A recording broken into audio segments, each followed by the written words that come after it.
গাজীপুর 1 আসনে বিএনপির মনোনীত প্রার্থী ও গাজীপুর সিটির সাবেক মেয়র মোহাম্মদ মুজিবুর রহমান সোমবার সকাল 7টা থেকে রাত 10টা পর্যন্ত কোনাবাড়ী থানা এলাকায় দিনব্যাপী মতবিনিময় ও গণসংযোগ করেছেন। থানার সব ওয়ার্ড ঘুরে স্থানীয় জনগণের সঙ্গে কথা বলেন তিনি, শোনেন তাদের সমস্যা ও উন্নয়ন সংক্রান্ত বিভিন্ন মতামত। মাল্টিমিডিয়া প্রতিনিধি জুয়েল হোসেন জানান, মতবিনিময় কর্মসূচিতে বিশেষ অতিথি হিসেবে উপস্থিত ছিলেন কোনাবাড়ী মেট্রো থানা বিএনপির সভাপতি মোহাম্মদ ইদ্রিস সরকার এবং সাধারণ সম্পাদক মোহাম্মদ বাবুল হোসেন।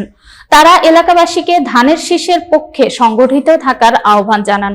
প্রধান অতিথির বক্তব্যে মেয়র মুজিবুর রহমান বলেন, আমি ধানের শীষের বাহক, আমি আপনাদের খাদেম, আপনারা ধানের শীষকে বিজয়ী করুন, আমি আপনাদের নির্দেশনা অনুযায়ী কাজ করব।